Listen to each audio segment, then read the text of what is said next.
Bonjour à tous, je suis Cédric Boubenrit et je vais vous présenter aujourd'hui la modélisation géométrique par croquis. Et plus précisément, je vais vous parler de notre approche descriptive que nous avons mise au point avec mes collaborateurs Frédéric Cordier, Aura Chabui et Ewan Seo au sein de l'équipe IGG du laboratoire eCube à Strasbourg. Dans un premier temps, je vais vous expliquer qu'est-ce que la modélisation géométrique par croquis et surtout pourquoi est-ce qu'on en a besoin. Ensuite, je vais vous parler des problèmes liés à ce genre d'outils pour enfin vous présenter notre solution et les résultats que nous avons obtenus. Alors pourquoi est-ce qu'on a besoin de la modélisation géométrique par croquis ? Tout d'abord, cette nécessité découle de la nécessité d'obtenir des modèles 3D. Pourquoi ? Car ces derniers sont de plus en plus présents dans notre vie de tous les jours, que ce soit en industrie, mais également dans des domaines plus présents chez nous, par exemple les jeux vidéo ou les films, que ce soit films d'animation ou films grand public. Donc on a besoin de plus en plus de modèles 3D. Pour concevoir ces modèles 3D, il existe déjà des outils, on est bien d'accord, on va appeler des modeleurs classiques. J'entends par là 3ds Max, Maya ou Blender. Ces modeleurs avaient déjà permis de rendre la modélisation 3D plus accessible à de nombreuses personnes, notamment de par leur prix, Blender est gratuit, et donc ont permis d'attirer des gens dans la modélisation 3D, de leur permettre de découvrir cet univers. Malgré tout, ils ont encore un défaut qui est qu'ils requièrent des compétences spécifiques. Tout le monde ne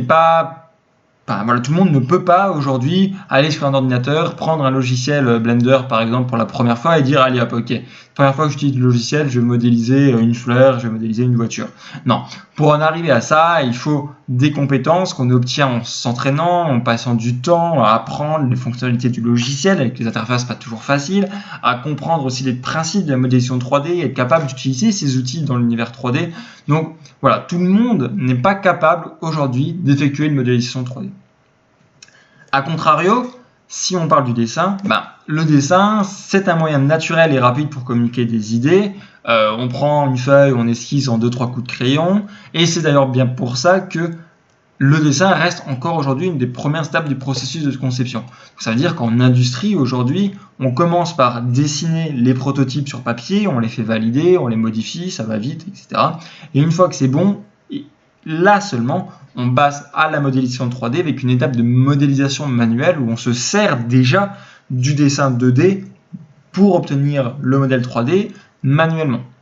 Donc nous déjà, l'idée est que si on arrive à passer de l'un à l'autre, ça rentre dans cette idée, dans cette pipeline de conception. Mais surtout, la véritable motivation derrière cette idée de permettre une modélisation à partir d'un croquis, c'est que tout le monde est capable de dessiner. A contrario, tout le monde n'est pas capable de faire la modélisation 3D, comme je l'ai dit précédemment. Du coup, si on a un moyen de passer directement d'un croquis à un modèle 3D, je vous l'ai dit, on a un gain de temps dans le processus de création en industrie, puisqu'on supprime cette étape de modélisation manuelle qu'il y a après le dessin, puisqu'on partira d'ici directement du dessin pour le modèle 3D. Mais surtout, la motivation principale, c'est de rendre la modélisation 3D accessible à tout le monde. Oui, puisque si tout le monde est capable de dessiner et qu'il existe un moyen de passer d'un dessin 2D à un modèle 3D, du coup, tout le monde était capable, par le biais d'un dessin, d'effectuer une modélisation 3D. Donc voilà, la grosse motivation, c'est ça. Du coup, forcément, c'est pas un domaine nouveau, il y a déjà des gens qui ont travaillé dessus, et on a très vite compris quels étaient les problèmes liés à ce genre d'outils. La première problématique va venir en fait directement du fait qu'on travaille sur des coordonnées 2D. Passer de la 2D à la 3D, ça veut dire quoi ? Ça veut dire qu'on a un dessin, donc on a des coordonnées X, Y, et on doit déterminer la troisième coordonnée, la coordonnée Z, pour obtenir un modèle 3D. Concrètement, un dessin, c'est juste une projection 2D d'un objet 3D. Donc il nous suffit de trouver cette fameuse coordonnée 3D manquante pour obtenir le modèle 3D. Dit comme ça paraît simple, mais en réalité, c'est plus compliqué que ça. On a en fait ici tout un problème d'ambiguïté pour passer de la 2D à la 3D. Pourquoi ? Parce que pour une même projection 2D, il va exister une infinité de modèles 3D correspondants. Donc là, on va tout avoir une question de comment est-ce qu'on trouve le bon modèle 3D qui donne cette projection 2D, et surtout, qu'est-ce que ça veut dire le bon modèle, puisqu'au final, puisque tous les modèles 3D, cette infinité de modèles 3D va donner cette projection 2D, comment est-ce qu'on décide que l'un est mieux que l'autre ? Donc voilà, là on a déjà une première problème d'ambiguïté à lever. Le second problème lorsqu'on travaille avec des dessins, c'est qu'on va avoir des parties cachées dans le dessin. En effet, notre dessin correspond à la projection selon un seul angle de vue, et du coup, on va avoir des informations manquantes qui vont être cachées par d'autres éléments du dessin. Par exemple, dans l'exemple ci-dessous, on peut se demander qu'est-ce qui est représenté par le dessin derrière cet objet sphérique, comment se ferme cet objet en fait. Puisque pour déterminer les coordonnées 3D de notre objet 2D, il va déjà falloir déterminer l'ensemble des coordonnées 2D de notre objet, donc fermer les parties manquantes. Donc là, on peut se dire, par exemple, ok, en réalité, c'est une sorte de personnage, et du coup, ce sont deux jambes, donc on peut imaginer qu'elles se ferment comme ça, ou alors on peut se dire, ah non, en fait, c'est simplement un boomerang caché par un objet sphérique. Et du coup, on voit bien qu'en fonction de ce qu'on comprend du dessin, de la façon dont on l'interprète, on va compléter les parties cachées différemment, et du coup, forcément, le modèle 3D qui va en découler va être différent aussi. Donc là, on se rend bien compte que les parties cachées, c'est en réalité un problème de sémantique, c'est comprendre qu'est-ce qui est dessiné. Donc voilà, c'est ça les deux principales difficultés liées à la reconstruction par croquis. Bon, pour résoudre ces problèmes, il y a déjà différentes approches qui existent. Par exemple, on pense à l'utilisation de plusieurs dessins en entrée, puisque du coup, ça permettrait d'avoir différents angles de vue du dessin, de l'objet, et donc se dire, ok, si ça c'est caché sur un angle de vue, ça n'est peut-être pas sur l'autre, etc. Problématique, c'est que du coup, il faut être capable de dessiner bien. C'est-à-dire qu'il faut savoir déjà faut savoir se représenter mentalement l'objet qu'on veut dessiner sous différents angles, et il va falloir savoir dessiner correctement ces angles-là. Donc c'est pas donné à tout le monde. La deuxième type d'approche est les limitations sur la méthode, comme c'était marqué. Donc ça veut dire quoi? Ça veut dire qu'on va simplifier le problème en disant ok, on va pas tout gérer, on va juste gérer par exemple les vues de face ou les vues de profil. Du coup, ça va nous permettre d'émettre des hypothèses qui vont nous permettre de résoudre les problèmes. On peut également se dire, on ne va pas gérer tous les objets, on va juste gérer les animaux, ou on va juste gérer les objets artificiels. Du coup, ça simplifie le problème, mais en même temps, ça veut dire qu'on se restreint sur l'utilisation de notre méthode. Elle ne sera pas possible pour tout type d'objet. Plus récemment, il y a une autre forme d'approche qui est arrivée, sur l'intelligence artificielle avec les réseaux de neurones, mais là aussi, on a un peu cette idée de restriction, parce que les réseaux de neurones vont souvent fonctionner très bien sur les données sur lesquelles vont être entraînés, c'est-à-dire sur un type spécifique d'objet. Donc, il n'y a pas de solution permettant la reconstruction de tout type d'objet, et c'est ça qui est la motivation de notre méthode. Nous, on voulait une méthode qui ne soit pas limitée à un type d'objet, ni même à un angle de vue. On voulait être capable de reconstruire, par exemple, ce gâteau-là, ou le serpent autour d'une bouteille, ou par exemple des objets artificiels tels qu'une table, ou encore une maison. Concrètement, tout utilisateur doit pouvoir obtenir exactement ce qu'il veut. Mais évidemment, il faut quand même garder à l'esprit qu'on veut garder ce côté accessible à tout le monde, donc on doit garder la simplicité des méthodes basées sur la reconstruction par croquis. Mais en même temps, puisqu'on doit être capable d'obtenir exactement ce qu'on veut, peu importe le type d'objet, peu importe l'angle de vue, ça veut dire qu'on veut se rapprocher au maximum possible d'un contrôle sur la reconstruction équivalent à celui offert par des modeleurs 3D classiques, donc 3ds Max, Maya. Donc on veut une méthode où n'importe qui peut venir et obtenir n'importe quoi facilement. Grosso modo, c'est ça. Bon, pour en arriver là, du coup, il faut qu'on réfléchisse à comment est-ce qu'on rend le problème solvable, les deux difficultés dont je vous ai parlé avant. On a vu que juste le dessin tout seul, ça suffisait pas. On a besoin, on a un manque d'informations à l'origine de l'ambiguïté des parties cachées, et que du coup, on doit savoir comment on va obtenir ces informations supplémentaires pour résoudre le problème, en sachant qu'on ne peut pas avoir d'a priori, puisque avoir un a priori, ça veut dire avoir une hypothèse sur la nature de l'objet, sauf que savoir à l'avance quel objet va être dessiné, ça revient à se limiter sur la reconstruction à ce type d'objet. La même logique s'applique pour les angles de vue. On ne voulait pas non plus utiliser un a priori sous la forme de support 3D. Certaines méthodes font ça, mais ça revient à dire que l'utilisateur doit fournir en plus du dessin des modèles 3D, donc là on perd un peu le côté accessible à tout le monde. Alors, quelle est la solution que nous avons mise au point? La solution qu'on a mise au point, en fait, elle se base sur un style de dessin très simple qu'on appelle le style de dessin descriptif.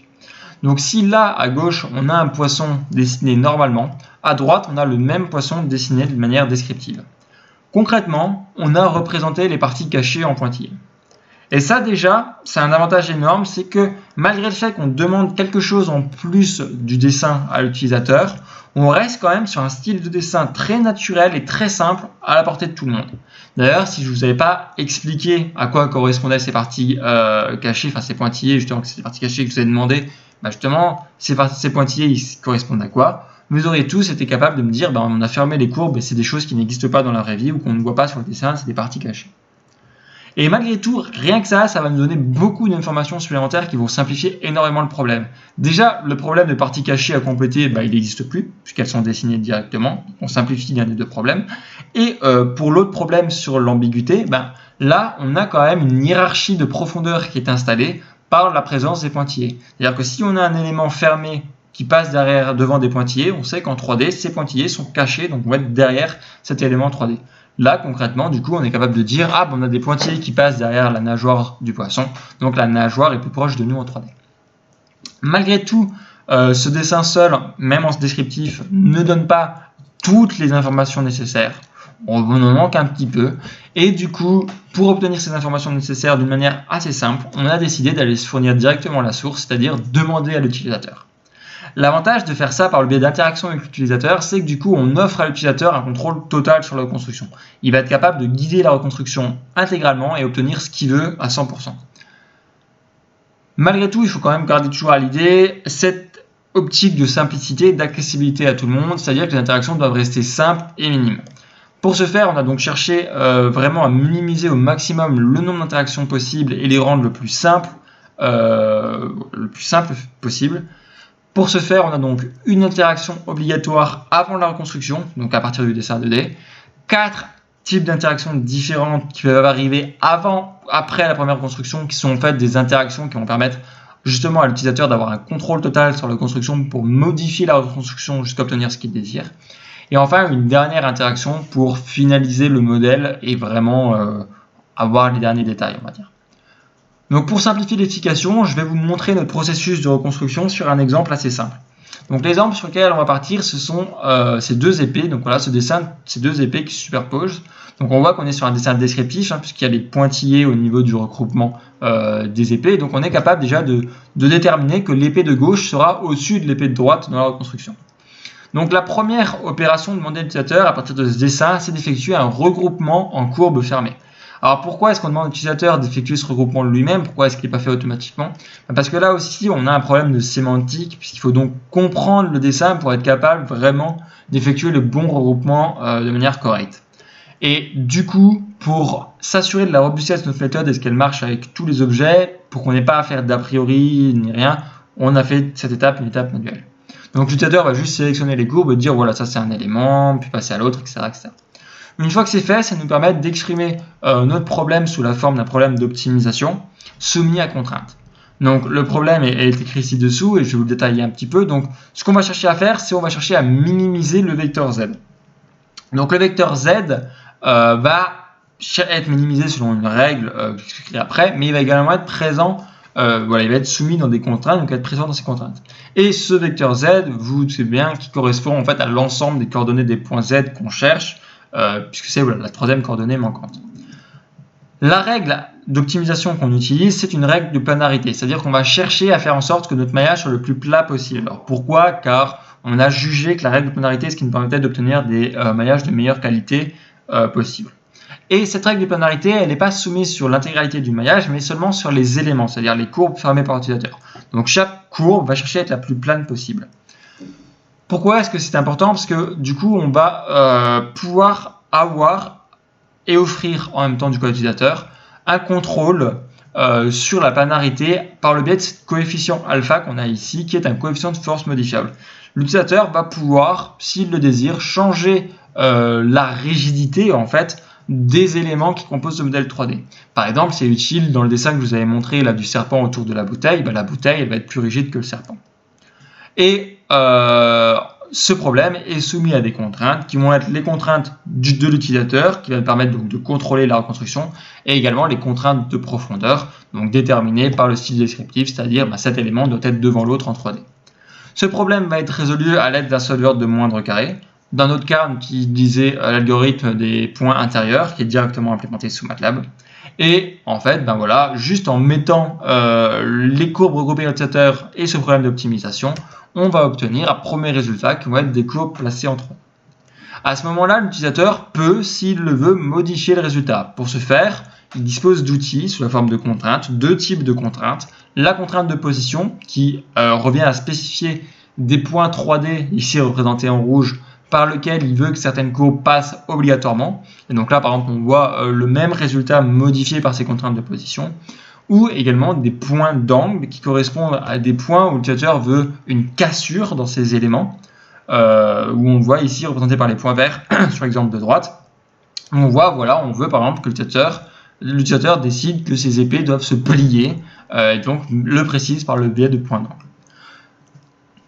L'utilisateur peut faire autant d'itérations qu'il le veut, donc il va vraiment avoir un contrôle absolu sur la reconstruction 3D, et une fois qu'il aura obtenu la reconstruction qu'il désire, bah, il va pouvoir la garder. Et du coup, il va obtenir voilà, les courbes 3D de son choix. Donc là, par exemple, dans notre cas, on va dire c'est celle-ci les courbes désirées. Du coup, à ce moment-là, l'utilisateur a des courbes 3D. On va devoir générer un volume. Pour ça, on va générer des surface patch pour chacune des courbes 3D à l'aide d'une triangulation de Delaunay. Puis, on va calculer leur inflation. Donc là, en gros, on va leur donner un volume basé sur la distance au centre du triangle dans leur triangulation. On fait ça pour chaque côté de notre courbe 3D, parce qu'on a deux surface patch, donc un pour la face avant et un pour la face arrière.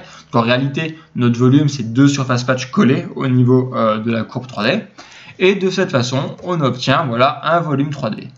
Mais là, on n'a pas tout à fait fini, puisqu'il reste du coup la dernière étape donnée à l'utilisateur, qui est la modification de l'épaisseur du volume. Là, par exemple, on a le résultat par défaut et on a des épées un peu rondes qui ne correspondent pas réellement à la réalité. L'utilisateur peut modifier l'épaisseur manuellement et très simplement pour obtenir le résultat plus proche de la réalité, plus proche de ses attentes. Donc voilà le résultat qu'on obtient avec, en ayant choisi comme courbe 3D les épées qui se plient. Mais si par exemple l'utilisateur avait décidé de garder les épées plates, voici le résultat qu'il aurait obtenu.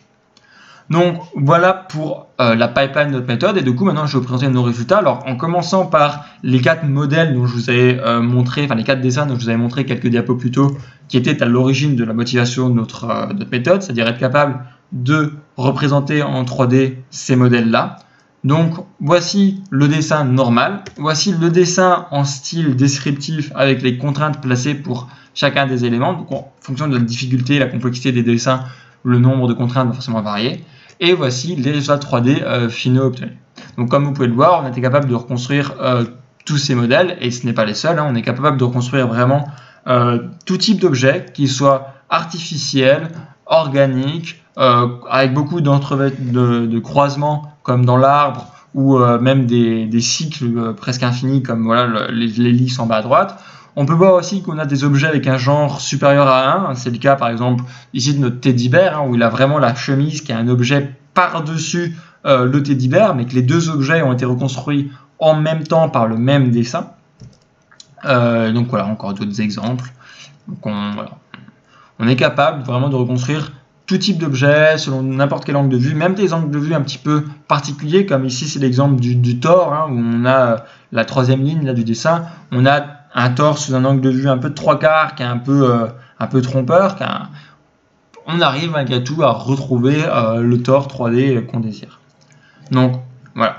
En conclusion, dans notre méthode, l'utilisateur va disposer d'un contrôle total sur le résultat obtenu, notamment grâce au biais des interactions qui sont très simples, puisque c'est juste quelques contraintes 3D que je vous ai montrées. Donc les positions de contraintes, contraintes de position, les contraintes de point d'angle, et ensuite le volume. Grâce à ça et grâce au style descriptif, on a une méthode capable de reconstruire une grande variété de formes. On n'a pas de restriction sur la nature de l'objet, on n'a pas de restriction sur l'angle de vue, on n'a pas de restriction sur le genre. Et donc là, je n'ai pas trop le temps de vous en parler, mais on a également fait une étude utilisateur poussée une étude utilisateur de cette méthode. Donc on a demandé à des utilisateurs de venir, on leur a fait dessiner ensuite tout un protocole, et ce qu'on est sorti, c'est que le temps d'apprentissage pour réussir à utiliser le modeler et le temps de reconstruction une fois pris en main est plus faible que pour un modeler classique.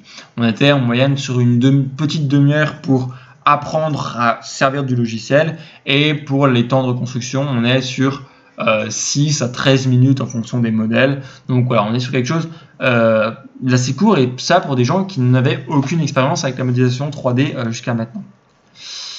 Malgré tout, tout n'est pas tout rose, il y a quand même quelques défauts à notre méthode. La première principale et qui est flagrante, c'est qu'elle n'est pas entièrement automatique. Comme on l'a dit, il y a des interactions, et notamment des interactions en 3D, ce qui peut rebuter certaines personnes et ce qui peut donner un point noir à notre méthode. Voilà. Malgré le fait que ces interactions permettent une reconstruction totale et de pas mal d'objets, c'est quand même dommage de ne pas avoir une méthode entièrement automatique. Et notamment, un des exemples, une des critiques qui nous est parvenue durant l'étude utilisateur et qui est entièrement fondée, c'est que la façon de dessiner et notamment de regrouper en fait en éléments fermés, elle n'est pas forcément évidente à la première approche.